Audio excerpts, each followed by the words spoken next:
Hombre, muchas gracias a ustedes por escucharme. Y bueno, que me dieron la oportunidad de que he estado aquí de repente medio como un fantasma. Este, Desgraciadamente, este año ha sido como muy difícil para mí, este, en varios ámbitos y no me permitió involucrarme tanto como hubiera deseado al postítulo y sobre todo que con ustedes son personas que tienen ideas bien interesantes y discusiones bien interesantes aquí mismo en el postítulo y todo. Bueno, quise compartir también un poco de eso con Muy, ustedes. muy agradecida, oye, y a ver si podemos después también generar una conexión y conversar y seguir, ¿no es cierto?, estando en contacto, porque de verdad, súper interesante, me encantó y te agradezco haberla compartido. Nada, eso, po, ¿ah? Y también comentarte que tenemos también un, un grupo pequeñito que nos juntamos a conversar algunos días, el día viernes en la semana, y ahí si quieres también para, si te interesa de repente participar, no es nada forzoso, es con mucha libertad. Así que eso. Claro que sí, yo encantado y justo estaba pensando también eso de poder mantener la conversación con ustedes. Entonces me encantaría, claro que sí. Fantástico. Muchas gracias, así será. Buenísimo. Gracias, Luis. Yo también estoy feliz de que te integres a ese grupo para poder seguir conversando. El, el trabajo de Luis es motivador en tanto lo que nos propuso el doctor Letelier, que hay que tomar la biología al conocer y cada uno de nosotros avanzar con ella en los distintos campos donde nos desarrollamos, no seguir repitiendo lo que ya sabemos aquí, sino que avanzar, avanzar. Y Luis, ya del 2017 que yo lo conocí, imagínense, ha seguido él profundizando y trabajando en este campo y se está metiendo ahora desde un doctorado en el mundo de las empresas y ahí va navegando en lo suyo y por supuesto siempre va a estar con el apoyo de los profesores del laboratorio y todo, pero la idea es esa, que tomar esto, Siempre es más lindo navegar acompañado, creo yo, que navegar solo, po. Sobre todo claro, cuando las aguas se ponen un poquito turbulentas, como se nos ponen de repente. pero hay Sí, que salir a pescar a alta mar, no seguir pescando dentro del bote, Eso, ¿me mira, qué entiendes? buena. No sigamos Excelente pescando metáfora. dentro. Claro, yo no sé cómo lo ves tú, Esteban, pero yo hasta ahora los seminarios que he escuchado encuentro que son puros intentos de salir para alta mar. bueno, esa es la idea, esa es la idea, Así que salir, yo salir, lo salir encuentro para allá. bacán. Sí, muchas Sí, gracias, Luis. sí. Yo mientras escuchaba a Luis, fíjense que en la cabeza tengo esta imagen, la casa del mamut, ¿sí? Entonces me imagino siempre ahí está la familia en una cueva, tienen hambre, invierno. ¿Cuál es la emoción que tienen? Hambre. ¿Qué es lo que hay que hacer? Buscar comida. ¿Qué es lo que vamos a hacer? Nos vamos a coordinar, vamos a ir a cazar un mamut. Cazamos el mamut, lo llevamos a la cueva, lo repartimos, cocinamos, bla, bla, bla. Y si ustedes lo miran así bien abstractamente, las fábricas no son otra cosa que eso. La fábrica es una máquina para cazar mamut en mayor cantidad. Y los componentes de la fábrica adentro reparten pedacitos del mamut y cada uno se lleva una parte del mamut para su casa. ¿Sí? Desde ese punto de vista no ha cambiado mucho la cosa. Lo que pasa es que nosotros, como usamos el lenguaje, le damos como un sentido y le buscamos como que tiene algo más allá, la organización, la empresa, los empresarios, ¿no? Somos cazadores de mamut y la verdad es que si uno lo mira en una línea de tiempo, no ha cambiado en nada desde que estábamos en las cuevas y cazábamos mamut a la fábrica de hoy día. Son casas más especializadas, ¿no? Pero todos al final en la cadena de mando, de poder, de lo que ustedes quieran, nos tenemos que llevar el pedacito del mamut para nuestra casa. ¿Para qué? Para comer. Si usted quiere ser feliz trabajando, bueno, sea lo que sea. Y yo siempre pienso en esa gente, salía a cazar el mamut y yo no sé si eran felices, si querían desarrollarse en otro espacio de su existencia. No, pues salían a cazar el mamut porque tenían hambre. y después a lo mejor, después Y de comer, a lo mejor, capaz que eran súper felices en eso, po. Anda a es saber. que después de comer ellos seguramente buscaban otro espacio para ser felices, ¿no? Guatita llena, corazón contento, dicen. Claro, No, tienen que haber sido si no ha igual a cambiado, nosotros. ¿Ah? no ha cambiado mucho la No, cuestión. tiene que haber sido una mezcla de felicidad, preocupación. Además que mucha parte del mamut la guardaban para el invierno. Bueno, También. Claro, sí que exactamente. tenían ese pensamiento. Eran igual que nosotros. Sí, pues. Deben haber habido poetas, deben haber habido unos ladrones. Puta, tiene que haber Sí, sido. pues, ahí está, claro, claro, claro. Pero ahí está la diferenciación. Se fija que la empresa hoy día nosotros la vemos como una cosa separada del hecho que tenemos que comer, de esa empresa. Y le ponemos una filigrana y le ponemos unas cosas ahí para a lo mejor para sentirnos un poco mejor, qué sé yo, pero No, eso, cada uno se lleva su medio kilo de mamut para la casa y hasta el mes siguiente.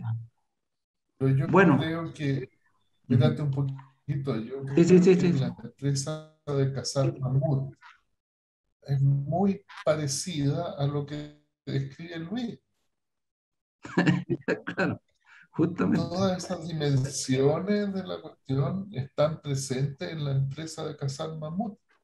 Y el exactamente, corazón de la cuestión es la coordinación de las personas en torno a la caza del mamut y el rol que cada uno tiene ahí y la manera en que se organiza esa actividad y la manera en que se reparte el mamut una vez que está cazado y la manera en que se refina esa cuestión a través de otros medios. Y lo que pasa con, digamos, a través de nuevos medios tecnológicos es que yo tengo aquí la mejor lanza. claro, claro, Entonces, hay otro que fabrica las lanzas, que no caza mamut, pero le toca mamut como parte de su... así es. exacto, Sí, ¿no? Sí, así el es, asunto de los seres humanos es muy interesante, pienso yo, porque consiste en apropiarse. El mono no se apropia. Ahí están las frutas. Se apropia de un territorio donde las frutas están, pero no se apropia de las frutas. Los humanos se apropian de las frutas, se apropian de los animales, no los cazan, ya no tienen que cazarlos. De Se la los llevan fruta para la y del casa y los territorio. crían. Sí, ¿no claro, es cierto? Entonces ahora los animales que uno se come resultan de la acción de los seres humanos, no es que están ahí y hay que recogerlos. No. Y ese es Oye, el cambio. Yo creo que las plantas ya no hay que esperar que florezcan o maduren, porque yo tengo el árbol en mi casa, yo lo planté, lo cultivo, depende de mí, de lo que yo hago, no depende de la naturaleza. Y entonces eso plantea el problema de la propiedad. y esa apropiación es de tal punto que queremos incluso apropiarnos de algo que es tan constitutivamente humano como las experiencias. Yo me acordaba de lo que usted decía con su jardinero. Entonces, somos estos seres hedónicos que queremos apropiarnos hasta de eso y queremos replicarlo y poder transaccionar a partir de algo que es superhumano. De todo te apropias, pues. Y el problema de la política tiene que ver con el problema de la propiedad, pues. exactamente. Les puedo contar la última de don Manuel. Y fantástico, don Manuel. Lo mejor que me puede pasar a mí, que venga don Manuel para acá. Sí. Estamos conversando el otro día y me dice, no, esos los vasos que andan con celular, hablando por celular a caballo, no, eso no puede ser. No puede ser eso. No le gusta que cuando ande la gente en el campo a caballo ande hablando por celular porque lo encuentra que es estéticamente inadecuado. Entonces la Claudia me dice, es que don Manuel debe pensar que esas estéticas no conversan. Y yo le digo, ¿creí que don Manuel podría pensar algo como eso? Que alguna vez en su vida ha usado la noción estética y la noción conversar. No le hace ni una falta a don Manuel, ni una falta. ¿No es cierto?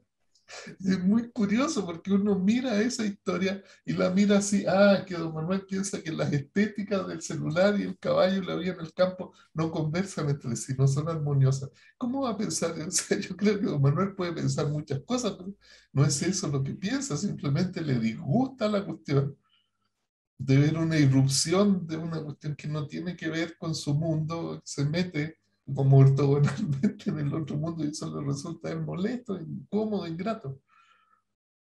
Pero uno lo mira eso y dice, que no conversa la estética, tiene razón, don Manuel, porque no conversa esta estética con esta otra.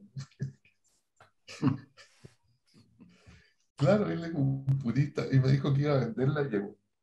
Ahora que la tiene la yegua, pero está tiki-taka la yegua,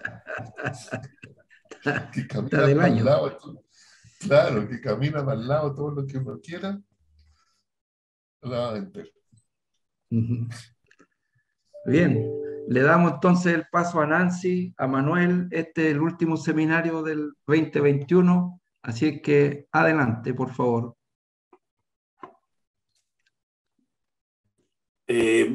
Si me permite, Nancy, de acuerdo a lo que conversamos, una pequeña introducción por mi parte. En mi exploración llegué aquí, no recuerdo bien las motivaciones, y la verdad que caí como desde una nave espacial a un planeta desconocido. Y me encontré con un lenguaje inentendible, del cual recién ahora, después de harto tiempo de persistir, que porque pude haberme salido mucho antes, digamos, pero de alguna forma me fue, sin duda, los temas apasionantes, muy interesantes, y el lenguaje siempre me siguió agrediendo. Y ahora se ha ido eso, se ha ido eso suavizando con el machacar y, bueno, observar, etc. Ha sido muy interesante. Vamos a hacer algo bastante breve y es lo siguiente. En el curso, en la participación, me llamó la atención Nancy. Las intervenciones, pocas intervenciones incluso diría, me llamó la atención su claridad, su historia, lo que pude percibir su historia y su forma, no sé si llamarlo pedagógica o no, corresponde, pero me llegaba muy clarito, con mucha consistencia y congruencia sus intervenciones. Bueno, también me llamó la atención el hecho que haya trabajado, según ella contaba, en conjunto, no tengo claro ahí los detalles, pero cerca de profesor Maturana, y del cual yo no he leído nunca jamás nada. Me pareció interesante, pero ella me pareció interesante. Bueno, la historia es más o menos la siguiente. Yo trabajo en el mundo de la minería como consultor mucho tiempo, tengo una carrera largota ya, lo he disfrutado mucho, estoy sintiendo plenitud en mi vida hace mucho tiempo, en muchas dimensiones, disfrutando la vida a full, cada día, cada minuto. Bueno, y de ese caminar llegué fui invitado como asesor a un grupo minero de la mediana minería de bastantes años, bastante tradicional, en el cual de a poquito pude irles mostrando a los socios que había un tremendo valor que se estaban perdiendo por las condiciones en que ellos llevaban su negocio. Bueno, eso fue a poco, hasta que finalmente el camino del desarrollo se fue, digamos, socializando, etcétera, y estamos hoy, diría que un poco más de un año atrás, finalmente me invitan a hacerme cargo de ir a capturar ese desarrollo. Estamos hablando con empresas que tienen también propietarios foráneos. Y en eso estamos.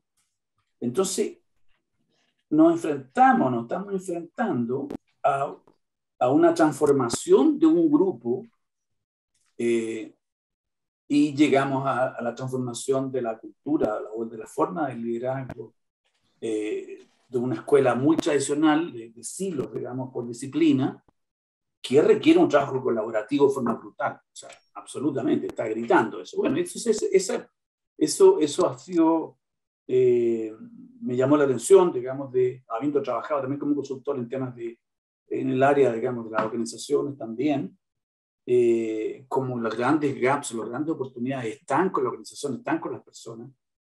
Me empecé a conversar el tema a nivel alto, y efectivamente sí, hay una necesidad brutal de ayuda, digamos, de acompañar una transformación a un trabajo colaborativo. Y eso se lo plantea Nancy, apenas Esteban nos planteó la idea del trabajo, se lo plantea Nancy, y empezamos a tratar de armar un programa de intervención con algunas de las metodologías o conceptos, digamos, de la biología del conocer, y la cual Nancy ha estado trabajando, enseñándolo, etcétera, por bastante tiempo. Pero obviamente mi intervención fue tratar de traspasar los desafíos y el cómo llegar a aterrizarlo, que creo que presenta una oportunidad súper interesante en esa línea.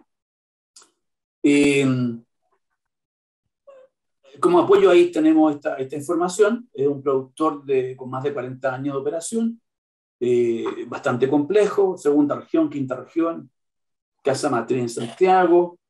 Estamos hablando de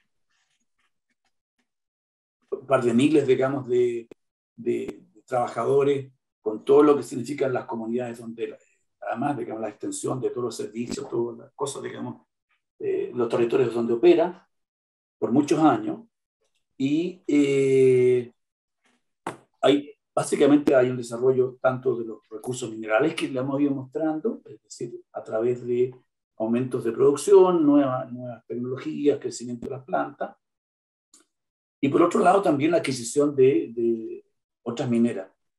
En estos momentos, de hecho, estamos en plenas negociaciones con unos gringos. Ha sido súper intenso todo el tema emocional y la forma de despegarlo, y seguimos, digamos, no pudimos llegar a acuerdo hasta anoche con una adquisición interesantísima, porque va a generar una tremenda sinergia y oportunidades para los territorios donde estamos.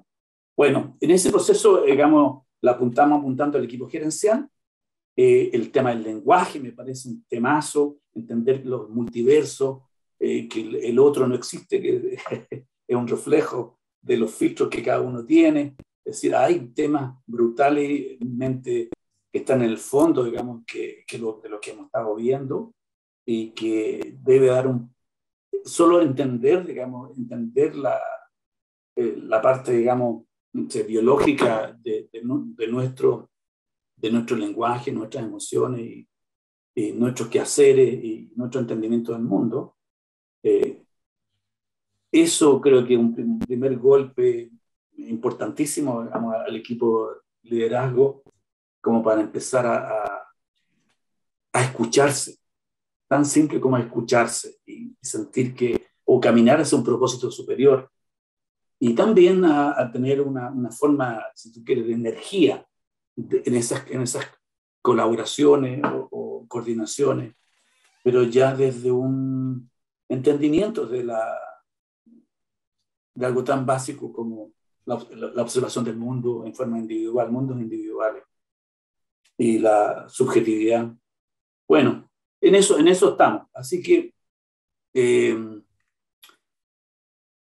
aquí Nancy ha colocado, y le hemos dado varias vueltas a lo que queremos hacer, y espero podemos avanzar, Nancy, ya a las partes, digamos, más tuyas. Sí, Manuel, me gustaría que en la lámina que está ahí, sí, hicieras un poquito de hincapié a lo que ha conservado bien, la minería, lo muy que bien, ha documentado el muy cambio. bien. ¿Ya? Fíjense que, gracias, Nancy, por reencaminarme acá.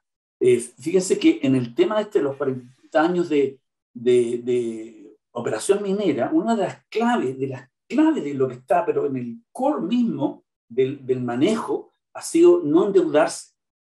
Y no endeudarse tiene aspectos positivos y otros, digamos, y otros aspectos como la pérdida de valor que se ha generado. Pero la subsistencia, hace 20, 30 años, habían muchas mineras medianas que han desaparecido justamente por el tema del endeudamiento. Es decir, apostar y después no poder cumplir, y han tenido que, los ciclos económicos bajos, digamos, no han subsistido.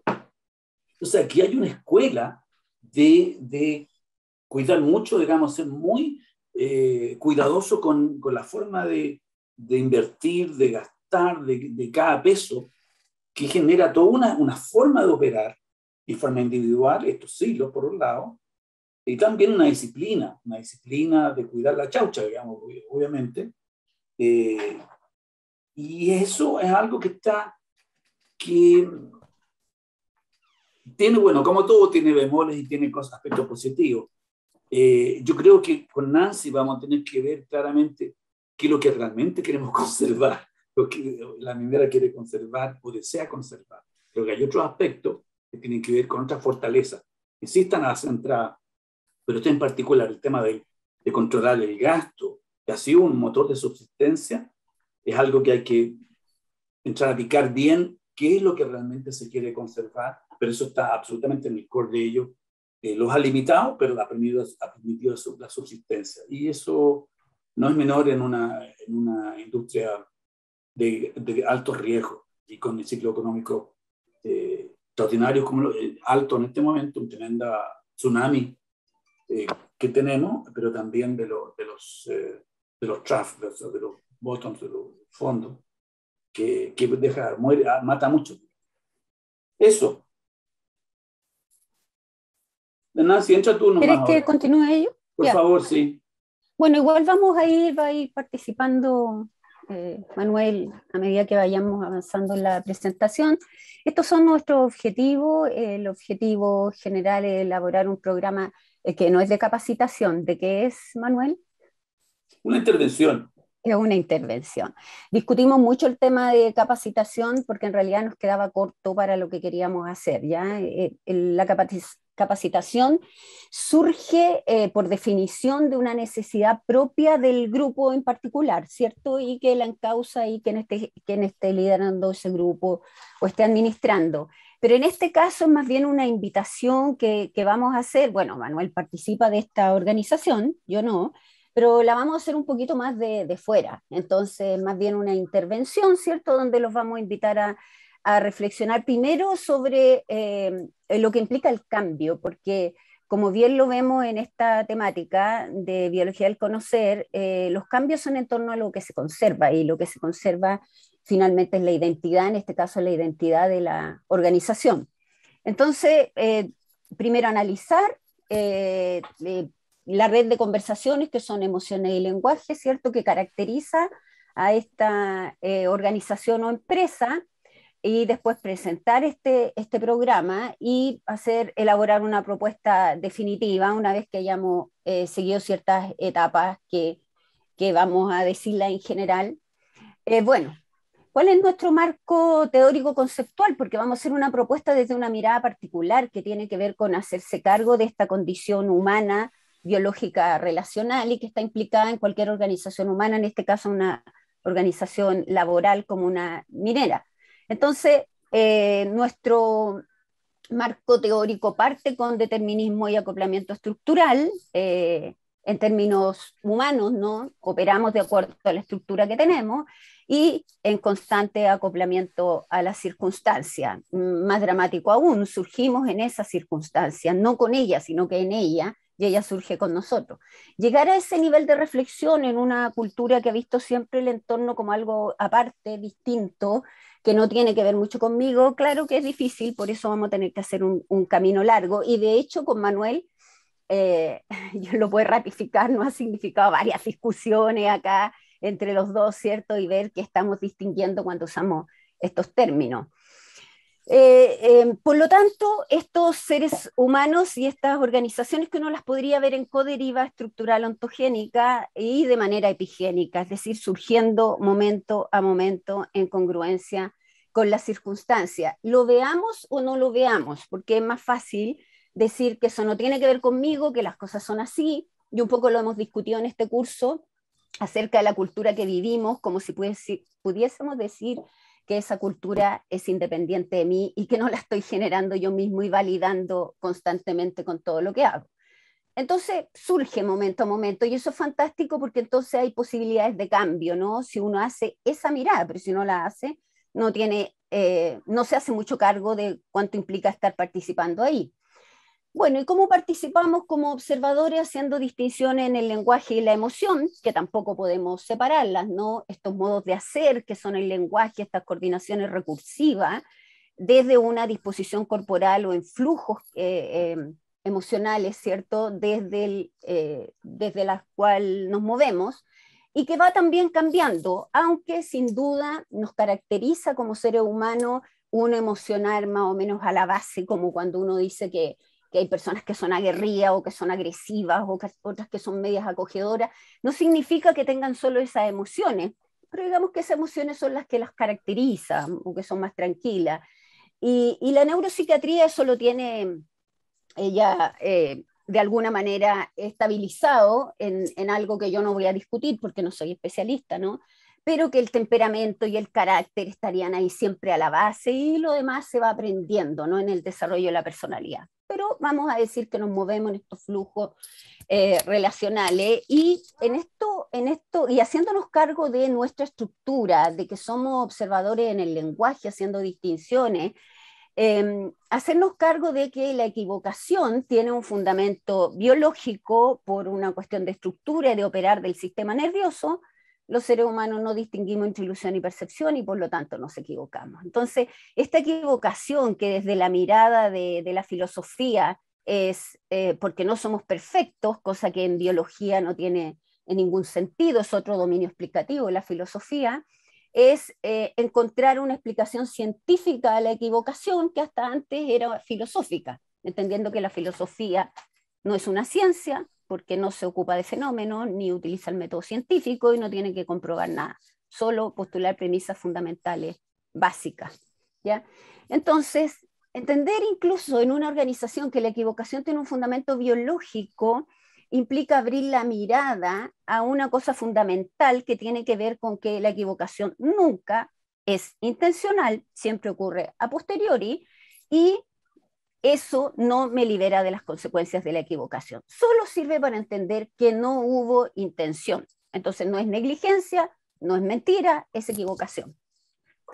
Bueno, esto también, como hacía Maturana, nos invita, si nos hacemos cargo del determinismo estructural y la posibilidad de equivocarse abierta al infinito que tenemos, porque no me equivoco siempre, por supuesto, pero me puedo equivocar en cualquier minuto, nunca estoy seguro de eso, porque la experiencia la vivo como válida. Bueno, él propone mirar la posibilidad de moverse en dos caminos, que son caminos en el conocer y en el convivir, en la objetividad o en la objetividad en paréntesis.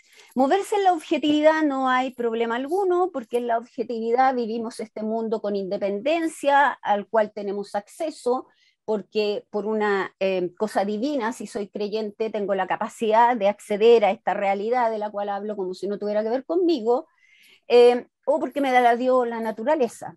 Pero en la objetividad yo me hago cargo del determinismo estructural, me hago cargo de que opero desde un presente histórico y que por lo tanto en estas distinciones que hago yo no puedo pretender ser objetivo. ¿Cómo me salgo de mí, de mi historia, de mis valoraciones, mis gustos, mis preferencias, mi concepción religiosa, posición política, bueno, condición sexual, lo que sea? No puedo salirme de eso. O sea, siempre lo hago desde mí. Y bueno, yo hago distinciones, Manuel hacía distinciones como ingeniero y ahí tenía su parada, y yo hacía mis distinciones como profesora, porque si bien comparto estas cosas que son muy biológicas, yo las miro como profesora, no me puedo salir desde ser profesora para mirar esto, y probablemente cada uno de ustedes la está mirando desde su presente histórico y comprendiendo desde su presente histórico. Entonces, poner la objetividad en paréntesis implica aceptar que hay dominios múltiples de distinciones que pueden ser llamados dominios explicativos, porque hay explicaciones que le son propias a este dominio, como las explicaciones que da la biología del conocer, que son propias de este dominio, y que no son de la biología en general, no, son de la biología del conocer. Entonces hay un dominio explicativo distintos, también cognitivos, porque hay conocimientos a cada uno de estos dominios que les son propios, experienciales, porque hay experiencias que se viven distintas en cada uno de estos dominios, y de coherencias operacionales o haceres propios en cada dominio. Si nosotros comprendemos esto y lo aceptamos como una invitación a reflexionar, porque lo más probable es que cuando nosotros hagamos esto operativamente con las personas de la minera, si lo hacemos, si se concreta, probablemente la inspiración va a durar mientras hagamos las reflexiones, y después de 2 o 3 semanas las personas siguen viviendo con la inercia emocional de la cultura, y estas cosas no se siguen reflexionando porque la inercia es muy fuerte, ¿no? Entonces, entender que existimos en esta multiplicidad de dominio, y si aquí habemos 17 personas, hay 17 personas haciendo distinciones que tienen que ver con su presente histórico. Y esto es en emociones y lenguaje, porque somos seres emocionales que operamos en el lenguaje. Es decir, en disposiciones corporales, en coordinaciones de coordinaciones conductuales recursivas, en flujos relacionales, en conversaciones. Es lo que llamamos conversaciones. Y aquí voy a aprovechar de decir algo que dijo Luis y que a mí me interesa recalcar porque me parece interesante. Es a propósito de distinguir las organizaciones como redes de conversaciones, y en el caso de Luhmann distinguirlas como redes de comunicaciones autopoyéticas, lo que no es trivial, porque él usa comunicaciones, él no habla de conversaciones, y eso es fundamental, porque cuando él habla de comunicaciones, si nos vamos a la teoría básica de la comunicación, emisor, mensaje, respuesta, desaparece absolutamente el ser humano, y la biología pone aquí al ser humano en conversaciones, es decir, en haceres recursivos y disposiciones corporales que especifican la dinámica relacional del momento. Y esa era la discusión que tenía Maturana con Luhmann, ¿no? Que él sacaba al ser humano y ponía aquí a las conversaciones como autopoyética, entendiendo que ni Maturana, mucho menos Varela, aceptaban que el término autopoiesis se usara en un dominio distinto al dominio molecular biológico. Pero bueno, como igual lo iban a hacer, Maturana dijo ya mejor dejémoslo y dejemos conversaciones como estas organizaciones o estos sistemas autopoyéticos de tercer orden. No es trivial usar entonces conversación o comunicación, no es lo mismo. Bueno, entonces en estas redes nos estamos transformando y nos estamos moviendo de acuerdo a algunas leyes sistémicas, que yo no las voy a desarrollar acá, solo las voy a mencionar, que la primera, que son de Maturana, por supuesto, la primera, él tiene muchas, yo solo voy a rescatar estas 2, que es todo lo dicho es dicho por un observador en el lenguaje, poniendo acento en que el mundo surge en las distinciones de un observador y no le preexiste.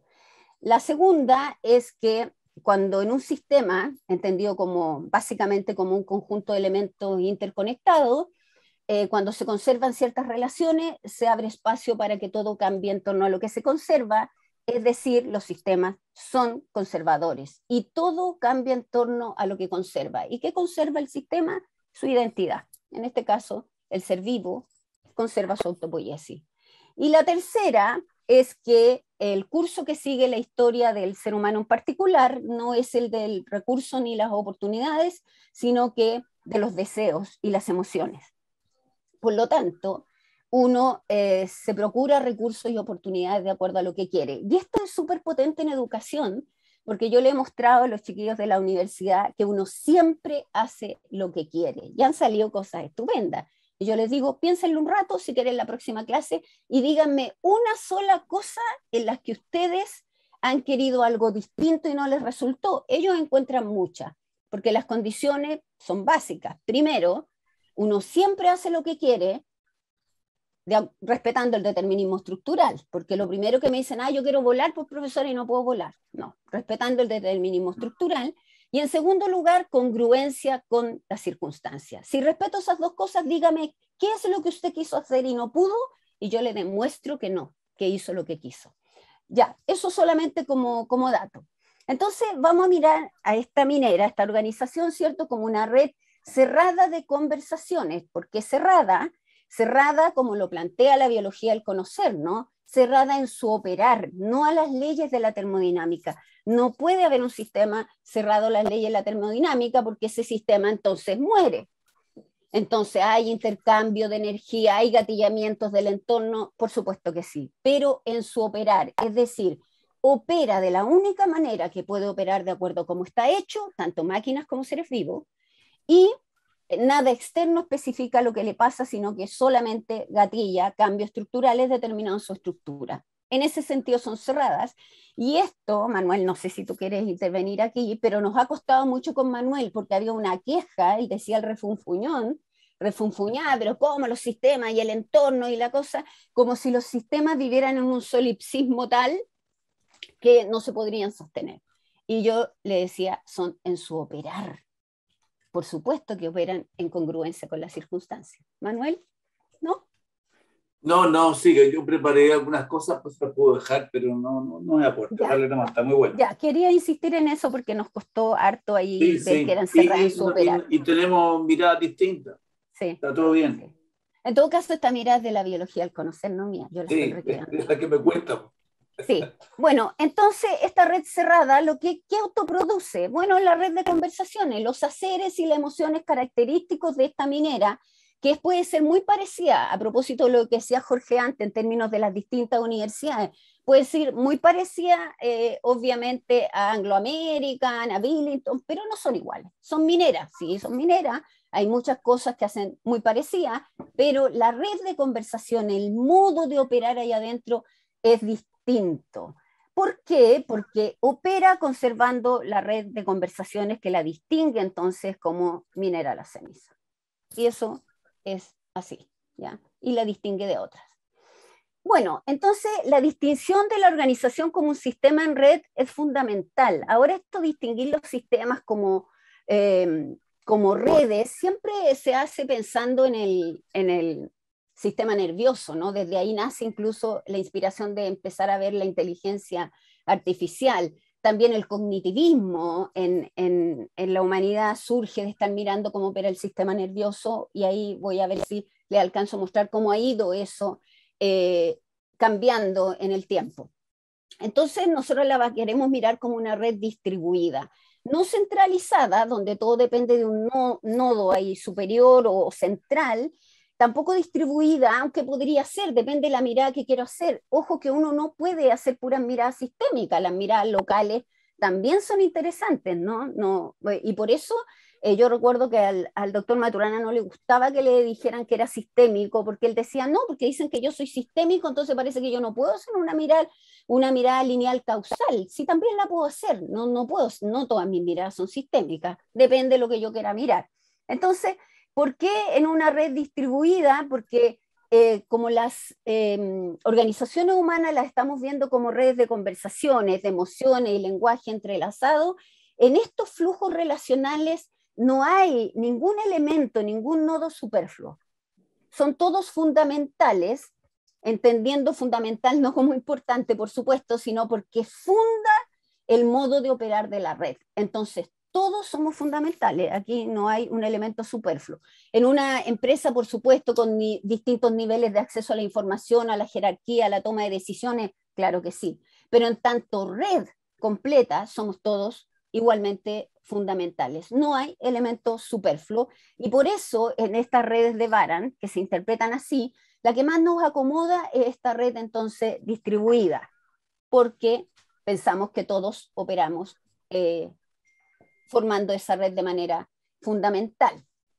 Entonces, acerca de la propuesta, diseñar esta dinámica de apoyo a la transformación en el entendimiento de la biología del conocer y la comunicación humana, ¿cierto? Porque eso es lo que vamos a poner como fundamento de la mirada, que consiste en todo cambio está implicado en lo que se conserva. Y en este caso, esta empresa que quiere hacer cambios, quiere ampliarse, están en plenas negociaciones, porque ha sido difícil trabajar con Manuel esta semana también por lo mismo, él está con todas estas negociaciones y está a cargo de esto, ¿no? Entonces, pero ¿conservando qué? Bueno, conservando sus operaciones mineras, o sea, no va a dejar de ser minera, por supuesto, por eso. Y eso que es tan obvio, lo obvio es muy cegador, porque como es obvio no lo miro. No, pero es obvio, ¿ya? Incluso es obvio que te quiero, entonces no te lo digo, que es una queja que tenemos muchas mujeres, ¿no? Bueno, desde aquí tomar decisiones entonces en torno a lo que queremos hacer, por supuesto, que gatillen los cambios entonces que queremos generar en esta empresa, porque esas decisiones son las que van a gatillar los cambios. Lo que queremos hacer, y esta fue una visualización que hizo Manuel, porque yo antes de conversar con él, cuando él me invitó a trabajar con esto, yo no conocía la minera, no conozco mayormente las mineras. En ENAMI estuve haciendo algunos cursos, en Billington algo, pero con gente, con grupos muy pequeños, nunca una cosa así que implicara a toda la minera. Pero que si las decisiones las tomamos así nomás porque alguien las impuso, son muy distintas, así las personas entienden qué está implicado en un cambio y por qué nos cuesta cambiar, por qué nos aferramos a algo que queremos conservar como sistema y en lo personal, porque todos tenemos algo que queremos conservar. Todos operamos con esa ley sistémica. Entonces la propuesta contempla básicamente tres cosas: descripción del estado actual de la organización, que lo hizo un poquito Manuel antes cuando dijo que ha querido conservar hasta aquí. Bueno, ha querido conservar todas sus finanzas bien sanas, no arriesgarse mucho, ¿cierto? Ha estado un poco ahí, seguramente más cosas que vamos a encontrar nosotros cuando conversemos con las personas.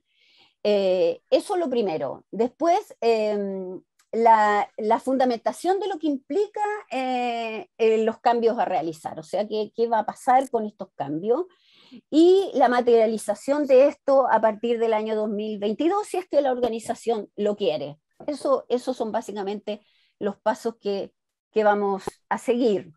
Entonces vamos a hacer una mirada a las organizaciones humanas desde la biología del conocer y del amar. Desde la distinción entonces de este dominio explicativo, aquí están todos los elementos fundamentales: la biología, cómo opera el sistema nervioso, somos seres humanos, en acoplamiento estructural, en un constante cambio estructural biológico, aprendiendo, conociendo, comunicándonos, porque existimos en el lenguaje, en el vivir, el convivir, en la vida cotidiana, social y laboral. Esto está planteado en el árbol del conocimiento, perdón, me salté muy rápido, en el árbol del conocimiento por Maturana y Varela, entonces, porque la comprensión que tengamos de cómo operamos los seres humanos, fundamental ha sido para mí en la educación, ¿no? Cómo opera el sistema nervioso, no solo por la biología del conocer, sino también por todos los aportes y los hallazgos de la neurociencia, que de acuerdo, y eso lo vimos en mi tesis doctoral con el doctor Pedro Maldonado, de acuerdo a lo que había hecho Maturana, los aportes de Maturana desde los años 60, lo que está mostrando la neurociencia son cosas que él ya había dicho. Y lo que ha hecho la neurociencia ahora es reafirmarla y dar más evidencias al respecto.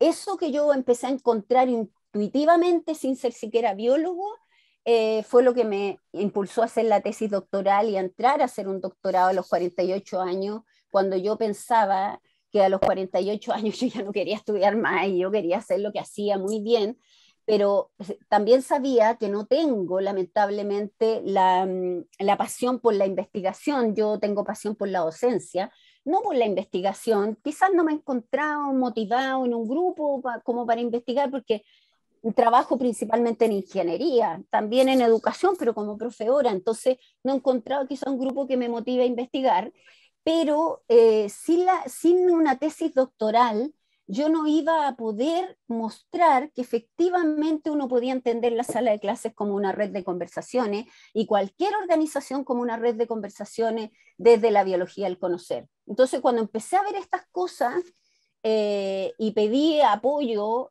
primero a Maturana, que no lo tuve, pero sí con Pedro Maldonado, empecé a darme cuenta en el poquito tiempo que él me pudo dedicar, no era mi profesor guía, por supuesto, pero que efectivamente la intuición que yo tenía se podía materializar con los hallazgos de la neurociencia y con lo que yo conocía y podía estudiar con Maturana. Entonces hay ahí la posibilidad de mostrar con evidencia tan fundamental como la que tiene el laboratorio del rayo, ¿cierto? Y con la evidencia de la neurociencia acerca de lo que es aprender y conocer, etcétera, que las organizaciones podían ser entendidas como redes de conversaciones. Bueno, entonces, estamos los seres humanos en una coderiva ontogénica, y que, un poco lo dijo Luis también antes, en esta distinción que podemos hacer de dos dimensiones, la biológica y la dimensión relacional en los seres humanos. En la biológica podríamos decir que vamos en esta deriva biológica de manera epigénica, surgiendo momento a momento en congruencia con la circunstancia, desde un sustrato biológico, a mí no me gusta usar la palabra de herencia ni genética, pero también fue, y quiero decirle ahí, harta discusión con Manuel acerca de la importancia que tenía o no la genética, pero entenderla más bien como un sustrato, por supuesto. Yo soy ser humano, el embrión es humano, el feto humano, nace un ser humano, y lo que va a pasar con él va a tener que ver con esa estructura. Pero esa estructura es tan maravillosamente plástica que va a seguir un curso u otro dependiendo de los encuentros que tenga en el entorno. Entonces esta deriva biológica de ninguna manera está agotada en la carga genética. Hay cosas que son ya el color de ojo, hay cosas que por supuesto también se han estudiado algunas habilidades, como las habilidades matemáticas, supuestamente son hereditarias, pero es la trampa que significa los estudios de gemelos que viven igual, separados, pero viven en culturas muy similares. Entonces, ahí tampoco hay tanta evidencia para nosotros los profesores. Bueno, y en la deriva cultural, que es la deriva relacional, ¿no? No es trivial, y es cultural porque los seres humanos vivimos en grupos con formas características de hacer, pensar y sentir, lo que es una cultura, ¿no? Un modo de vivir.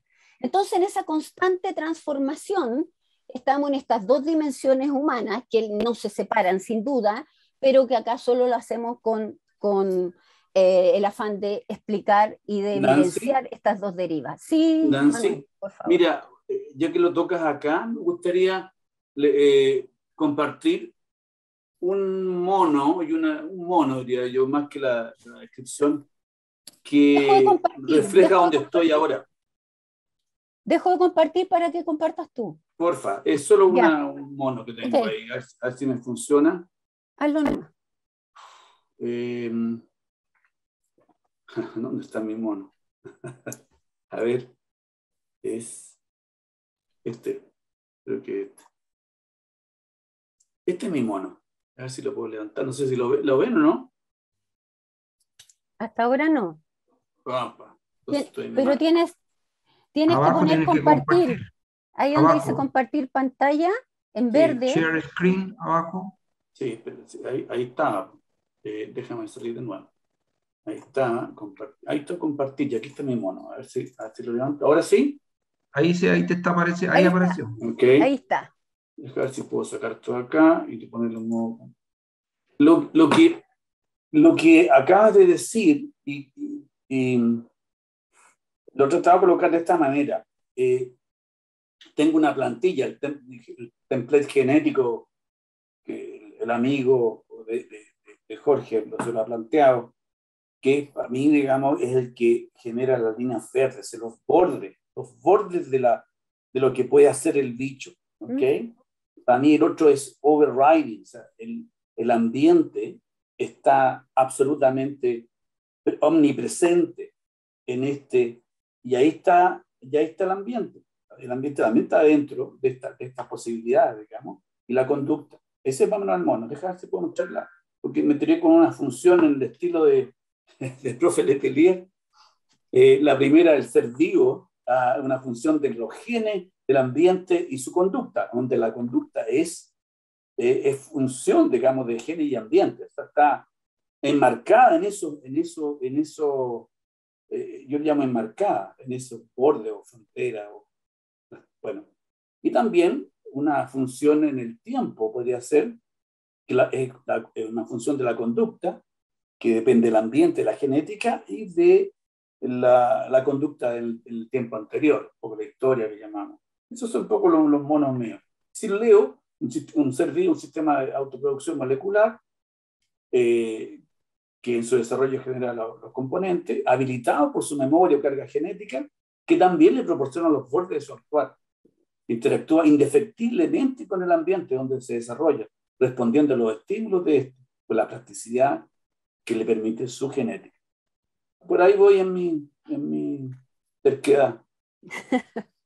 No es Ok. no es muy distinto a lo que decimos acá, Manuel, no, para nada. O sea, Quiero dejar de compartir, deja de compartir ahí. Ya. Entra nomás, Nancy. Gracias. Ya, pero no es muy distinto, no contradice para nada, porque el determinismo estructural dice exactamente eso, opera de la única manera que puede operar de acuerdo a su estructura, así que, y que la estructura va cambiando. Así que no sé si tú veías contradicción, pero ese era el monito que decías, lo tengo ahí pensado, Sí, es que lo tiene termina. que ver con cuando me revelaba de alguna manera, y les pido disculpas porque solamente dice más demora, así como también, que para mí el ambiente es omnipresente, lo puede medir o no, y cualquier sistema cerrado para mí no existe, vive, digamos, o sea, está inmerso en un constante intercambio con la externalidad, termodinámico, lo que te vengo a llamarlo, Sí, es que intercambio, eso, y responde, y su respuesta depende de eso, obviamente por su plasticidad y todas esas cosas. Anyway, ahí estamos. ya, puedo seguir. Ok, ¿Sí? perdón, dado que Sí. están discutiendo entre los dos, ahora hay que crear el punto ahora, pero es que de acuerdo a esta teoría, el medio ambiente no es constante, el medio ambiente cambia porque el organismo cambia. Entonces, el organismo define momento a momento cuál es su medio ambiente.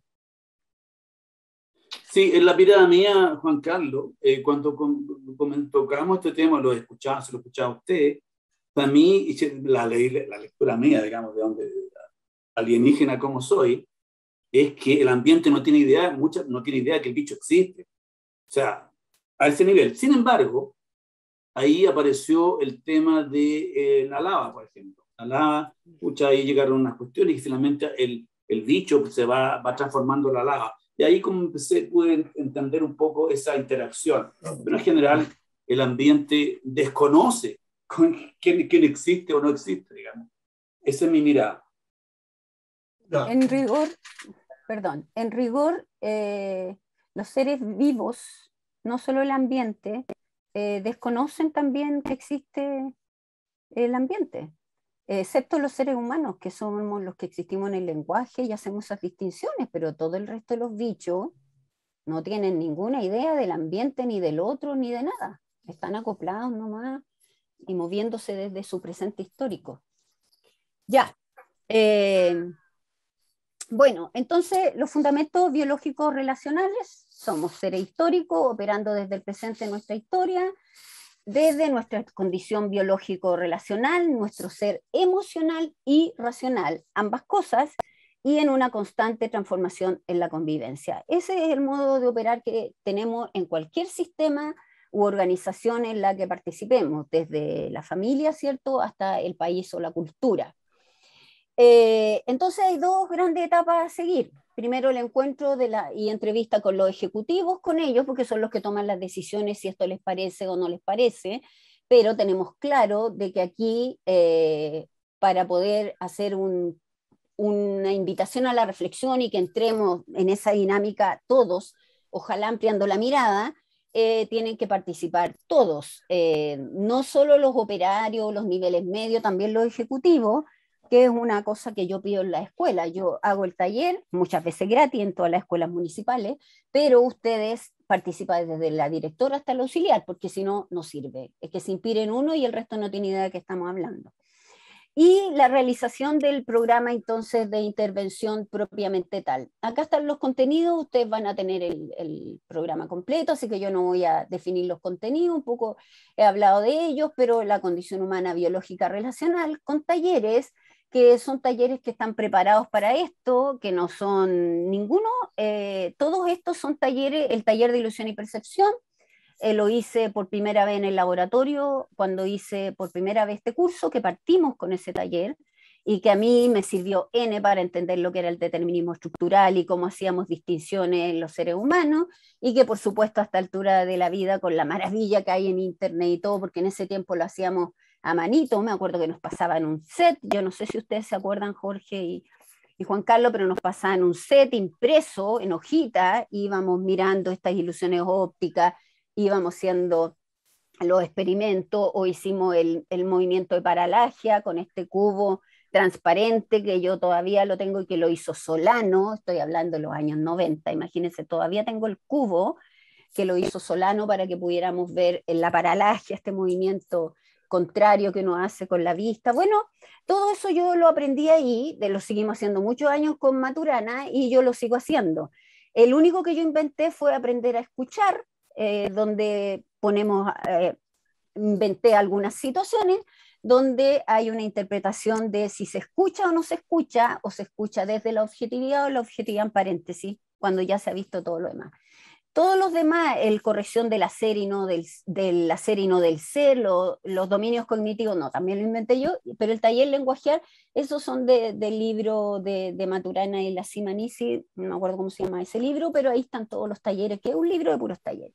Ahora, eso es para operacionalizar un poco cómo uno puede ir viendo estas temáticas y cómo las puede ir recreando, experienciando en el encuentro. Yo esto lo hago con los estudiantes en la sala de clase. Entonces, los contenidos del primer módulo van por la deriva biológica o fisiológica, autopoiesis, somos sistemas de autoproducción molecular, y cuando conviene mostramos estas 3 órdenes de autopoiesis, porque algunas veces, sobre todo me pasa en los posgrados, aparece Luhmann. Y aparece también Limone, el profesor de la Escuela de Comercio de la Católica, que entre paréntesis, él hacía una asignatura que hace 10 años la hago yo cuando él se jubiló, me llamaron a mí a hacerla, porque él se basaba en Maturana y todo, pero bueno, hacemos cosas distintas en el magíster de gestión. El determinismo estructural, operamos de acuerdo a la estructura que tenemos, ¿cierto? No distinguimos la experiencia entre ilusión y percepción, entonces podemos equivocarnos. Eso está a la base. Eso tiene que ver con cómo opera nuestro sistema nervioso, y nuestro sistema nervioso, sin caer por favor en el solipsismo, porque sabemos que no es así, se transforma absolutamente de acuerdo al modo en que hemos vivido y se está transformando hasta la muerte, si conservamos el sistema nervioso indemne, ¿cierto? Sin daño, pero el sistema nervioso opera como un sistema cerrado con clausura operacional, porque todo lo que pasa en él tiene que ver con los flujos de cambio y relación de actividad neuronal, que es el modo que tiene de operar. Esto que uno llama conducta, respuesta, es que en estos encuentros del sistema nervioso con los sensoefectores a través del cuerpo ya sale algo como levantar la mano porque me pegué, ¿cierto? Y la persona dice, oh, mira, el sistema nervioso mandó la respuesta y le dijo, retira la mano. El sistema nervioso no mandó ninguna respuesta, lo único que se le generó con el golpe en la mano fue cambios de relaciones de actividad neuronal que en estos circuitos sensoefectores en algún momento hacen que yo levante la mano. Es decir, la conducta es la distinción que hace un observador del cambio de incidencia del organismo en el entorno. Eso es la conducta.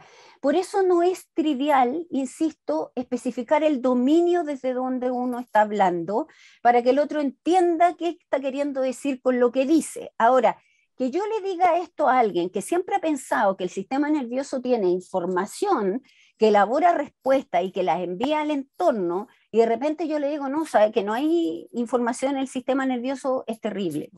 Entonces, ¿y dónde están los recuerdos? Y empieza todo eso que yo no lo voy a tratar aquí, está absolutamente tratado ya en Percapiere y también en aprendizaje de deriva ontogénica, bueno, y en todos los textos que hay que lo explican a fondo. Entonces, hay una transformación constante en deriva ontogénica de acuerdo a la estructura que tenemos, en congruencia con las circunstancias, que no solo van cambiando con el entorno, sino que nosotros vamos gatillando cambios en ella y ella va gatillando cambios en nosotros. Esto es de ida y vuelta. En el módulo 2 vamos a ver básicamente emociones y lenguaje. Esto aplica para el 2, el 3 y el 4 en realidad, porque vamos a la deriva relacional o propiamente humano, porque el que seamos sistemas autopoiéticos determinados en la estructura, incluso que seamos seres emocionales, lo compartimos con todos los animales. Lo que cambia es la gama de emociones, pero están determinados en la estructura, son un sistema de autoproducción, tienen emociones porque tienen disposiciones corporales. Lo único que nos diferencia de ellos, que no es trivial porque es un modo de vivir, es el lenguaje. Entonces, desde estas disposiciones corporales que especifican modos de relacionarse, en coordinaciones de acciones que yo uso como solamente un apoyo mnemotécnico, CA4, para que los estudiantes se acuerden que es coordinación, de coordinación conductual, consensual, y que no es coordinación y coordinación, sino que de coordinación, para mostrar por qué es recursivo, ¿cierto? Y entenderlo como un modo de vivir en el cual se aprende porque naces nomás en un mundo lenguajeante y con un cerebro lenguajeante ya a esta altura en el devenir como seres humanos. Entonces, operamos en el lenguaje, hacemos distinciones y en ese lenguaje objetivamos el mundo. Una buena palabra, una buena forma de objetivar el mundo son las palabras, ¿cierto? Que el lenguaje es más que eso, pero porque en las palabras incluso reemplazamos coordinaciones de acciones y tenemos, como decía el profesor Letelier y también Jorge Podosí, reemplazamos cosas como tengo la intuición, y tú dices tengo la intuición, y eso nos dice algo increíble, pero no tengo cómo mostrar eso, cómo personalizo la intuición, cómo operacionalizo la mala intención o la desconfianza, ¿cómo lo hago? Sin embargo, cuando usamos esas palabras, connotan una dinámica relacional que nos hace sentido. ¿Por qué? Porque es cultural. Ahí está la consensualidad, ¿no? Que es cultural y es aprendido en la convivencia. Entonces traemos un mundo a la mano. Un mundo a la mano no tan distinto, y por eso podemos compartir este curso, y además nos hicieron navegar en un dominio explicativo, cognitivo, experiencial, particular, que es la biología del conocer, y que lo compartimos. Y desde ahí, claro, miramos cosas de manera muy similar, pero nunca iguales, porque cada uno opera desde su presente histórico, tenemos historias distintas, algunas cosas las compartimos, pero sin duda tenemos diferencias, no tantas, los chilenos chileneamos, ya no tenemos tantas diferencias, pero tenemos, así como tenemos también con nuestros hermanos. Operamos desde el presente de una historia y nos seguimos transformando en el presente hasta la muerte. Entonces, las organizaciones como redes de conversaciones implican distintas emociones, distintos modos de estar en la relación, distintas dinámicas relacionales, es decir, redes de conversaciones, que definen la acción, fundan la razón, de ella depende el razonamiento y lo que hacemos de la emoción en la que estamos, sin duda que sí. Entonces, La minera Las Cenizas es una red de conversaciones, de lenguajear y emocionar entrelazado, ¿cierto?, donde hay aprendizaje, es decir, hay transformación, hay conocimiento entendido de esta mirada como conducta efectiva en un dominio determinado, y también inteligencia como capacidad consensual. La capacidad de movernos en estos dominios con cierta fluidez que tienen que ver con el participar en esta red de conversaciones, que incluso un trabajador o un gerente puede cambiarse de Anglo American a Minera La Ceniza, y si bien él conoce una minera, sabe cómo operan las mineras, cuando recién llega acá, su modo de moverse no es tan fluido, es un poco torpe, porque tiene que empezar a ver cómo operan en esta cosa más central que es la red de conversaciones. Si al final esto de que sea una minera no es muy distinto, y yo conozco mi trabajo, pero hay cosas como si tomamos café cuando queramos, si nos movemos allá, hacemos esto, ocupamos este espacio, no el otro, que son haceres, que son el lenguaje, y que tengo que aprenderlo. Eso nos pasa cuando llegamos a una organización distinta. Y yo recuerdo que Claudio mostró maravillosamente el acoplamiento estructural en este baile, ¿cierto?, de la pareja que bailaba tango. Bueno, nosotros lo mostramos aquí como acoplamiento que hay, este entrelazamiento entre la emoción y el lenguaje, en el cual danzamos, en esta danza estructural, ¿cierto?, en que nos estamos moviendo siempre de acuerdo a la emoción. Y el taller lenguajear es precisamente eso.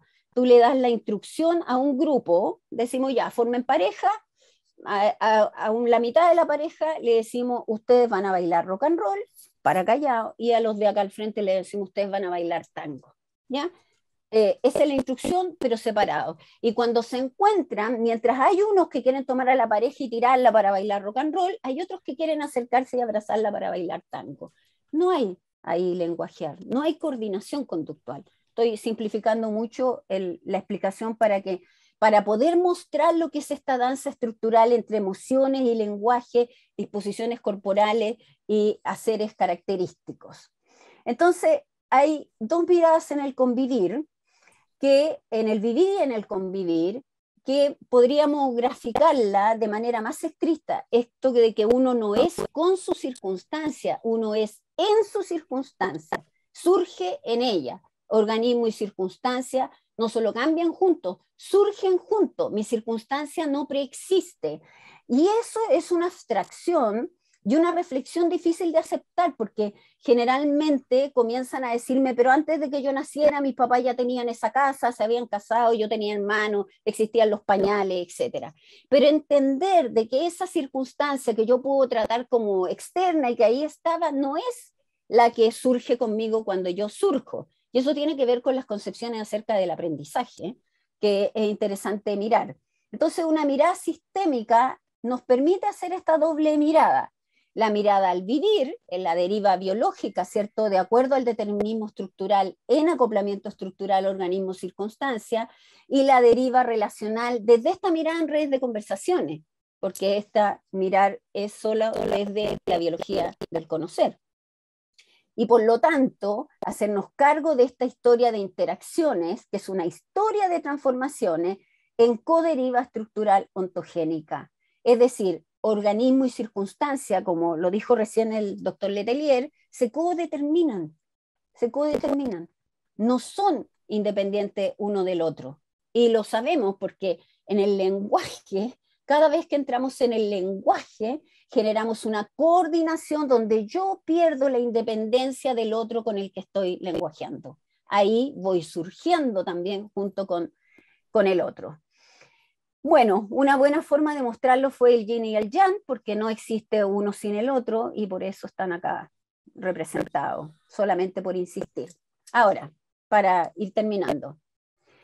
Una empresa distinguida como una red de conversaciones es distinguirla entonces como una red de emociones y lenguaje entrelazados característicos, ¿cierto? Y que en este caso es esta minera. Las personas que participan ahí saben lo que tienen que hacer. La relación en una organización laboral no es social, no desde esta mirada, no todas las relaciones son sociales. Yo entiendo que para la sociología decir esto es escandaloso, porque si hay un ser humano, el ser humano es social, todo lo que pasa ahí es social, pero la distinción aquí se hace solo desde la emoción en la que se dan en estas relaciones. No son sociales porque no están basadas en la aceptación de la legitimidad del otro como fundamental. Por supuesto que puede haber aceptación y puede haber dimensiones sociales dentro de una organización laboral, pero lo que las distingue es un contrato, una relación contractual por la cual yo me muevo, en que a mí me pagan por hacer lo que yo tengo que hacer y esperan de mí que yo haga esto y yo espero que a mí me paguen, ¿no? Eso es la relación, eso es lo fundamental aquí, que además pueda ser en la aceptación y en el respeto, perfecto, puede ser. Pero muchas veces para llegar ahí hay que hacer la reflexión. Esto no surge así, porque yo trato súper bien a mis empleados. ¿Cómo es posible que mis empleados ahora me hagan un sindicato o el sindicato esté exigiendo esto otro? Y ahí nos damos cuenta de que, claro, yo los puedo tratar muy bien, nos llevamos muy bien, pero que hay una relación laboral. Y para algo está el sindicato, ¿no? Entonces queremos mejorar laborales que tienen que ver con esa relación. Entonces, las personas saben lo que tienen que hacer ahí y en el mejor de los casos, a propósito de la gestión del conocimiento, ojalá sepan lo que tienen que aprender a hacer ahí, porque uno siempre está transformándose, siempre está aprendiendo, no está agotado cuando llega a ninguna organización. Entonces, el quehacer del administrador en esta empresa o en esta red de conversaciones es, aunque él no lo sabe, es lo que hace. Modula un espacio, es decir, genera un espacio de haceres, de coordinaciones de haceres y aprendizaje que son las que se desean hacer en esa empresa en particular. Él la modula, pero ¿desde dónde la modula? ¿Desde dónde coordina este proyecto en común? Bueno, desde las emociones, desde cómo concibe él esta dinámica relacional en la organización en particular. Y puede ser básicamente de dos formas. Tiene que ver con las emociones y por supuesto que esto no es estricto, ¿no? Las emociones no son puras, uno está más de una emoción y tiene que ver con la organización. desde coordinaciones de haceres y emociones en el control y la obediencia, que es lo más común, o desde coordinaciones en la coinspiración, ¿cierto?, en este proyecto común, en la colaboración y en la confianza. Y no estoy hablando de los sistemas de control, porque como es una organización laboral, sin duda que hay sistemas de control de calidad, etcétera. Estoy hablando del modo emocional en el que yo me muevo con el otro, porque cada vez que desconfío del otro, controlo y tiendo a moverme desde las órdenes, no sé, yo ordeno. Y la verdad es que cuando uno le ordenan hacer las cosas, no fluye en el hacer porque sabe lo que tiene que hacer, ¿no?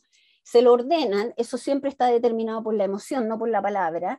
Lo que sucede ahí es que cuando yo obedezco, hago lo que no quiero hacer. Esa es la definición de obedecer. Hago lo que no quiero hacer. Y cuando hago lo que no quiero hacer, me falta el respeto a mí mismo. Porque si a mí me dicen, aunque sea en un tono de orden, lo que tengo que hacer puede que me dé lata, porque yo sé lo que tengo que hacer, pero bueno, es lo que me corresponde hacer.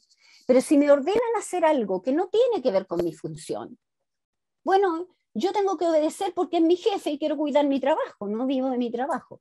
Pero eso hace que yo me falte el respeto a mí mismo, porque a mí no me corresponde hacer esto, como por ejemplo anda a comprarme el almuerzo, inventar cualquier cosa. ¿Y por qué mi jefe le tuviera que comprar el almuerzo? O sea, cuando yo hago eso me falto el respeto a mí mismo, y cuando me falto el respeto a mí mismo me resiento. Y en esa relación de obediencia, ¿cierto?, sobre una autoridad, bueno, lo que me sucede es que si yo me resiento, en buen chileno, cuando alguien se resiente, cada vez que puede, atornilla al revés, ¿no? Entonces sí, hay que vigilarlo.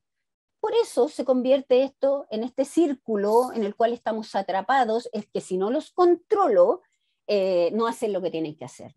Entonces, mirar eso y ver que yo podría, ni siquiera estoy diciendo que si lo hago en el respeto y en la colaboración y la confianza voy a tener mejores logros en términos productivos.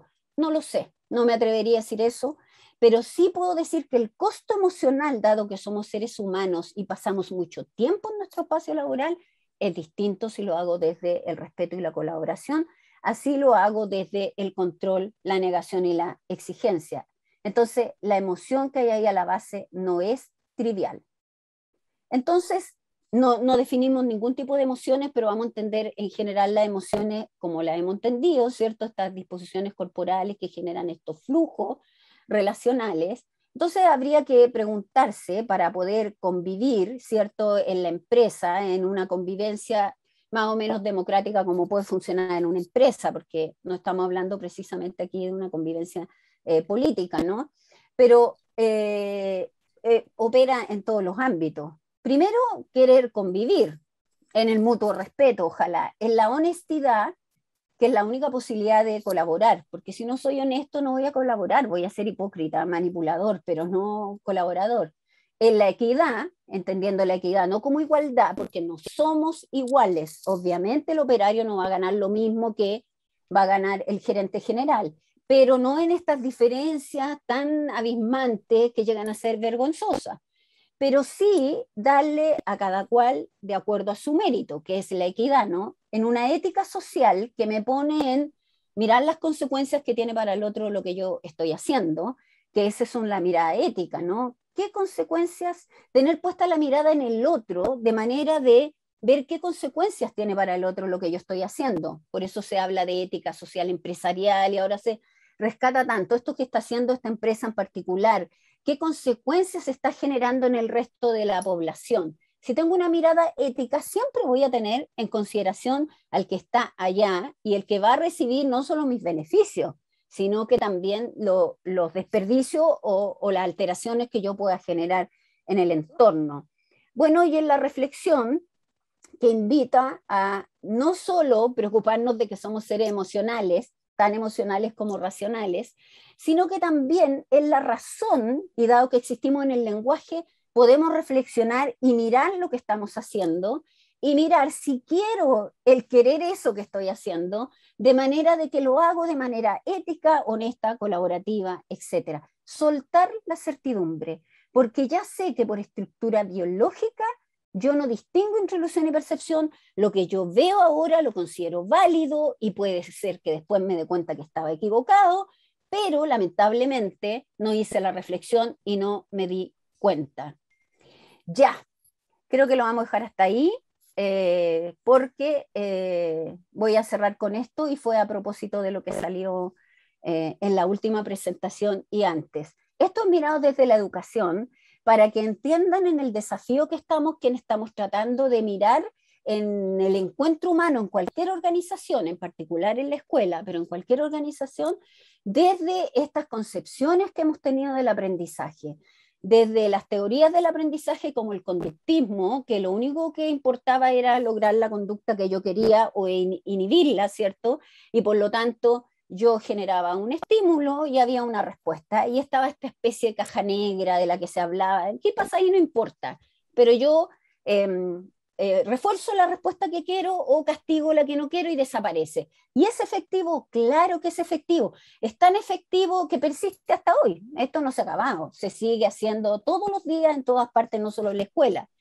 Después, a propósito de que parece que hay algo ahí que tenemos que desenrollar y que tiene que ver con el organismo, ¿cierto?, en el que participo, o en el organismo en que opera esta cosa del aprendizaje. Claro, hay un estímulo, pero también hay un organismo, hay una red, hay un sistema nervioso, un modo de aprender que yo podría emularlo, y surge desde ahí toda la preocupación o todo el interés por la inteligencia artificial y las teorías cognitivistas, que no nos han hecho muy bien en la educación, porque suponen que yo puedo grabar esa red allá adentro y generar los aprendizajes que yo quiero. Y los profesores sabemos que eso no es tan así, y que por lo tanto hay algo más que pasa ahí. Entonces saltamos al constructivismo, porque ya acá con Piaget y Vygotsky, que están ahí en el cognitivismo, pero miremos otra parte de ellos, pasémoslos al constructivismo, porque en realidad andan más cercanos para acá, que entonces construimos este organismo que construye a partir de lo que hay, y hasta ahí llegamos, porque cuando uno habla de biología del conocer, yo puse ahí constructivismo radical porque eso abarca a otros autores que hablan de cosas parecidas, no de lo mismo, ¿cierto? Balavich y Glassenfeld y toda esa gente. Bueno, en el constructivismo radical se da un pasito más allá, y que lo hace maravillosamente la biología del conocer, poniendo esto de ida y vuelta, la deriva ontogénica. No hay un entorno que preexista, que esté allá, una respuesta que esté especificada desde ese entorno en el organismo, en este caso en el ser humano, sino que más bien se va a dar de acuerdo a la deriva que han recorrido juntos, ¿cierto?, en este encuentro organismo-circunstancia. Y aquí cuesta pasar, porque cuando hemos discutido esto, por ejemplo, con los psicólogos, yo he trabajado en terapia sistémica, sin ser psicóloga, solo para mostrar emociones y lenguaje. Bueno, cuando uno les dice, pero anda un poquito más allá, o sea, salta el constructivismo que uno construye a partir de lo que hay, porque fíjate que eso que hay surge contigo, no es que esté ahí afuera, surgen tus distinciones, y a ellos dicen, no, entonces la realidad no existe. ¿Quién puede trabajar con una realidad que no exista? Precisamente porque no hacen ese salto, y yo creo que la gran mayoría de la humanidad no hace ese salto. Sigue hablando de este mundo con independencia de uno, y que por lo tanto no entiende la deriva ontogénica, que en vez de hablar de aprendizaje como captación de contenidos, de conocimiento como acumulación de contenido de información, sino más bien como un modo de moverse en congruencia, ¿cierto?, con esta circunstancia en deriva, en una constante transformación. Esa mirada cuesta hacerla porque seguimos amarrados al mundo con independencia. Bueno, eso era nuestra presentación. Muchas gracias.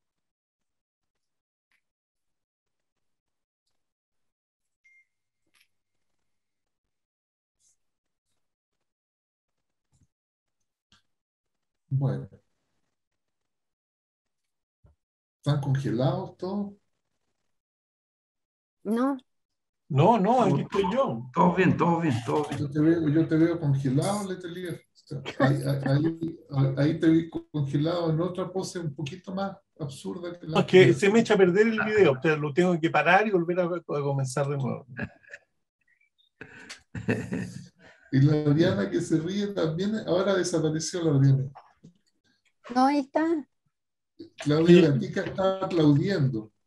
Ahí Yo a creo que la, no lo veo. perdonen, pero yo a las 2 tengo otra reunión Zoom, así que Queda poquito Sí. tiempo. solo estar 11 minutos puedo estar acá. Esa es la característica del mundo moderno. Ujú. A mí o sea, yo encuentro que este es un tema fascinante, que el que lo domine va a dominar el mundo. O sea, cómo usar las técnicas de la biología del conocer para cambio en la empresa, eso es un tema fenomenalmente complicado. Algo de experiencia tenemos con el jefe Esteban y con Jorge Poossi. Nunca resulta mucho porque hay que discutir algo que se mencionó aquí un poco al pasar, el asunto del poder. ¿Quién tiene el poder en la empresa? ¿Ya? Y también discutir si quiero cambiar algo en la empresa, qué es lo que quiero dejar invariante. Y aquí está interesante que este grupo empresarial lo que le gustaba dejar invariante es que no quiere tener deuda. Mira, que no es lo mismo que maximizar su ganancia. Eso es interesante, ese punto de vista. ¿Ya? Entonces eso, pero y además porque obviamente, sobre todo en las empresas chilenas, tienen una segmentación social muy estricta. Por ejemplo, no usan el mismo baño. Los gerentes chilenos no usan el mismo baño que los operarios. Y es como que tienen un temor terrible que el tejido del popó del gerente toque la superficie que toca el tejido del popó de un obrero. Entonces esa contaminación de los popós traseros, eso les genera un clivaje mental que le impide actuar. Le hago notar, y yo tengo experiencia directa, que en la empresa japonesa el único que tiene baño privado es el hipergerente general. ¿no? Después todos los demás tienen baños que los puede usar cualquiera. ¿no? ¿Ya? Entonces, en Chile, las empresas, porque son empresas chilenas, lo que siempre, una de las cosas que dejan invariante es la segmentación social chilena. ¿Ya? En que los que manejan Chile todos viven en ABC1 Holandia, ¿ya? Ñuñoa, Vitacura, Las Condes, ¿ya? Y el resto de ellos como otro país. Entonces, es complicado cambiar una empresa con ese contexto. Y además, un contexto donde ninguna empresa chilena es innovadora. En realidad, muy poca. Nuestra economía es muy primitiva. Nuestra economía es vino, mineral de cobre. Yo no sé si esta empresa ¿cómo se llama? Los bronces, ¿cómo se llama esta empresa? Cenizas. La ceniza vende cobre, termina vendiendo cobre o mineral de cobre. Ustedes saben que Chile exporta la mitad del cobre exportado en mineral de cobre, o sea, tierra con cobre. Nosotros ni siquiera hacemos las cañerías de cobre en Chile. Entonces, en ese contexto es difícil comenzar el cambio, porque hay muchas cosas que queremos dejar invariantes que no están explícitas. Pero yo creo que la biología del conocer es el camino para el cambio social. ¿ya? Sí. Ni a Boric ni a Kast le va a resultar ningún cambio sin biología del conocer. Esa es mi predicción. Estoy de acuerdo. Así ¿Ya? es. Yo no estoy de acuerdo. No está de acuerdo. No esperaba menos de ti. No esperaba menos de mí, está bien. No, pues yo creo que los cambios sociales no son cuestión de teoría. Pasan por cambios emocionales, sí o sí. Entonces, sí tienen que ver con las emociones. Sí, los cambios emocionales tampoco tienen, bueno, no sé, ojalá que Pero el son mundo sea biología, no son sea teorías. mejor y que la biología del conocer lo resuelva todo para Sí, todos pues, nosotros, ojalá. hay que creerse el cuento. ¿Qué más podría querer yo? Es que yo no, pues, sí, por desde yo supongo que Es se que puede hacer eso. si Que tú puedes recomendar eso, pero yo no soy así. Es yo que no si lo creo nada. No, recomiendas, pero por eso ese es de es tu potencia. problema, ¿cachai? Tú Entonces, no vayas a como ver no la veo tierra nada, prometida, a ti te van a condenar 40 años de vagar en el desierto. ¿no? yo no creo ni en el bien ni en el mal, no creo en nada. Es pésimo, weón. Pero- Jehová te va a condenar, no vaya a entrar a Israel, weón. Sí, yo sé, sí, yo estoy Ya, condenado a estar siempre fuera. yo creo que no es nihilismo, ¿ah? Tampoco creo que uno tenga que recomendar esto, porque más vale, para hacerlo más operativo, hay que generar una dictadura e imponerlo, porque no va a ser tan, no va a ser tan fácil que la gente entre en estas reflexiones por la inercia cultural. Pero el cambio Pero es que no es cultural necesario, o sea, parte Nancy, por cambio emocional e invitar a es reflexionar. es que no es una cuestión que sea necesaria, es decir, No, ocurre o no para seguir ocurre, y viviendo, cuando sí, ocurre tiene sí. circunstancias, comprende, ahí tiene a Manuel que está en el mundo, digamos, triangular y mira una de la conversación sobre el mundo cuadrado y no le hace ningún sentido y tampoco le hace falta que le Ya, haga pero, sentido. pero Absolutamente. puede que ¿Comprende? le pase, puede que Entonces, le ¿y qué pase a vamos a él. hacer con eso? Yo le voy a No, decir nada. oye, le voy a decir a Manuel, no, Manuel, te voy a poner un 1,5. Obviamente que no, ¿no es cierto? No, pero mira, si uno amplía A la mí me mirada sorprende un y no poco confunde la cuestión. dominios, y no confunde dominios, porque este es un dominio explicativo nomás. Si hay otros, este es uno. Y tú puedes mirar desde esto y eso te amplía la mirada nomás. Cuando tú lo quieres recomendar, imponer, te contradice a ti mismo. Porque entonces quiere decir, como dices tú, que esto no fluye, sino que yo lo quiero imponer. Y para eso es mejor una dictadura. En democracia se demora demasiado la cuestión. Entonces habría que Claro, imponerlo en mira, dictadura. yo eso Pero es yo lo no que quiero hacer quería eso decir. tampoco. Yo No, lo yo que quiero hacer quería eso. decir, lo último que quería decirle, ya que el curso se va a terminar, es que a mí me da, yo lo veo de esta manera, hay certezas con las que uno vive que son tan profundas que uno ni se da cuenta que adquiere a ellas y las tiene. ¿Sí? Y yo creo que es el valor de este curso, si es que tiene alguno, es primero hacerlas evidentes y después reflexionar sobre ellas, en cualquier dirección que resulte. Claro. Ahora, si de ahí alguno de ustedes encuentra la herramienta para hacer el mundo mejor, mejor que mejor. Pero yo me doy por satisfecho como profesor de este curso y como, digamos,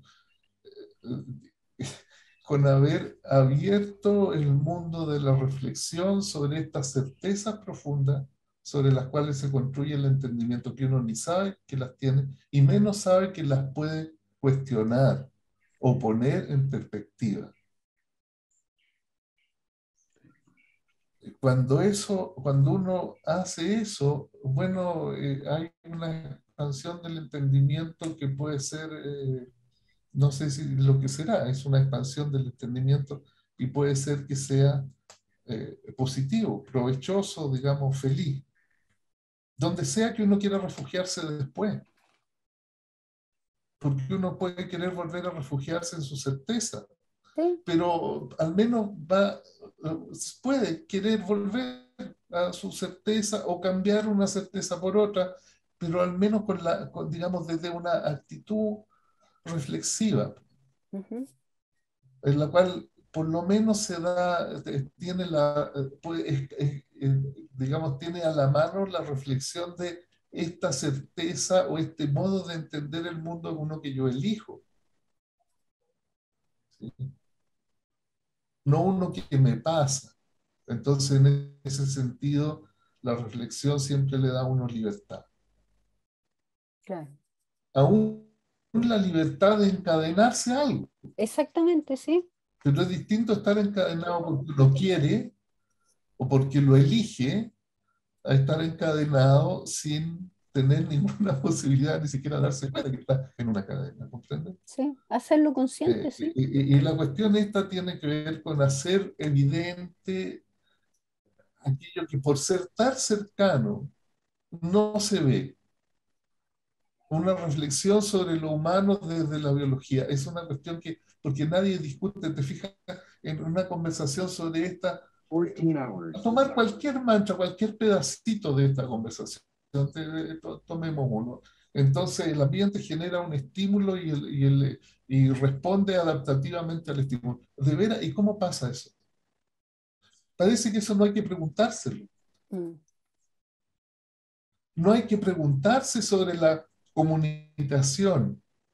Ocurre que entonces yo te paso algo y tú me pasas. No hay que preguntarse nada sobre eso, es un dado. No hay que preguntarse nada sobre el lenguaje, es una cosa dada, no hay nada que preguntarse ahí. Entonces yo te digo, preguntémonos sobre eso. Se abre un espacio de reflexión que te permite a ti mirar esa cuestión con una cierta distancia y entenderla. Entender que hay modos de entender distintos, por último. Y eso da una libertad reflexiva. Y yo creo que es el valor que tiene, en último término, el curso. Con independencia, a mí me cuesta, digamos, perdónenme que hable de mí, ¿ya? Pero a mí me cuesta, unas conversaciones así son siempre difíciles. A mí me cuesta con los estudiantes de la facultad, porque estos mantras son tan profundos que no se pueden desarmar siquiera. Es difícil desarmarlo, exponerlo y atreverse a preguntarse sobre ello. Me pasan las conversaciones con los colegas.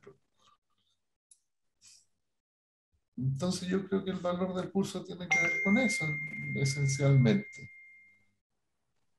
Sí, no nos podemos hacer preguntas. Hay cuestiones que ni siquiera sabíamos que podían preguntarse. Ahora, por lo menos en algún espacio del universo humano, hay algunas preguntas que aparecieron que antes no estaban ni siquiera como posibles. Y yo creo que ese es el valor que la cuestión, en último término, tiene, porque te da libertad reflexiva. Porque Pero eso es no sé mucho, si Jorge, es mucho, porque eso es lo que le pasa a mis estudiantes y es maravilloso. Cuando ellos logran soltar esta certidumbre y mirar y entender los distintos dominios explicativos y que son todos válidos, me gusten o no me gusten. Entonces, yo no tengo la experiencia que tienes tú con los estudiantes de pregrado, me cuesta un poco más con la gente más vieja en los posgrados, pero con los estudiantes de pregrado, y por eso me gusta tomar primer año sobre todo, que adolescentes que vienen dueños de la verdad, ellos van a cambiar el mundo, los viejos no servimos para nada, etcétera, y hacen estas reflexiones y es maravilloso lo que ahí pasa. O sea, de verdad, yo creo que son capaces de reflexionar cuando les invitamos a hacer la reflexión y nosotros mismos estamos desapropiados de la verdad. Entonces, porque en el ejemplo, en el hacer es cuando se nota. Ahora, si yo me pongo como diva por acá arriba a dictar cátedra, por supuesto que ellos van a seguir defendiéndose igual. Pero cuando hacen estas cosas, yo tengo las mejores de las experiencias. Y te digo, yo partí haciendo 3 clases, terminé haciendo la mitad del curso y ahora participo en 3 cursos en ingeniería industrial. Al principio, en la mitad y al final, con un ramo que lo doy yo sola. Entonces, cuando están en el último semestre. Entonces, ¿por qué? Porque ha tenido una potencia fundamental el invitarlos a reflexionar y que amplíen la mirada y se desapeguen de estos sufrimientos culturales que tenemos atroces, que todo es un problema. Bueno, ¿cómo lo estás viviendo tú? ¿Qué estás haciendo tú en esto? Porque decir que Boric es malo, que Kast es malo, que el sistema es malo, que los neoliberales, que etcétera. Bueno, pero ¿cómo estás parado tú aquí? ¿Qué mundo estás generando tú? El cambio parte por uno, pues si estamos esperando siempre que cambie el otro, nadie va a cambiar. Entonces, hacer la reflexión te da libertad y te pone la responsabilidad de lo que hace. Y en eso estamos empeñados. Yo creo que invitarlo a reflexionar eso, solo eso. Mira, porque te insisto, después del curso se podrían olvidar de esto, en 3 semanas se les olvidó todo. Uno solo que quede enganchado ya hace un cambio. Bueno, yo creo que Boris y Kast no son malos, o sea, no es que son malos, pero no en el sentido ético, ¿ya? En el sentido de que son mediocres como políticos. Eso es lo que son me pasa a malos. mí, ¿ya? Ambos no son Bueno, estamos llegando al final de esto. Oiga, le quería decir a Manuel, dado que él va a estar preocupado de la minera de las cenizas, el factor Ford. Don Henry Ford dice, yo voy a pintar los automóviles del color que quieran, siempre y cuando me los pidan de color negro. Y la ceniza dice, señores, vamos a hacer todos los cambios posibles, siempre y cuando no me cambien nada. Así es que veo éxito en ese proyecto, ¿ah? Les va a ir súper bien cuando el cliente me llama para no cambiar nada. Así es que, bueno, gracias a todos, pasó el año, a los profesores, a los compañeros de curso, y como siempre digo, este es un inicio. Hay que partir aquí, ahí está Luis del 2017 que está ahí pelando el cable y llevando y lo que nos invita el doctor Letelier, tomar esto y avanzar más allá. Pero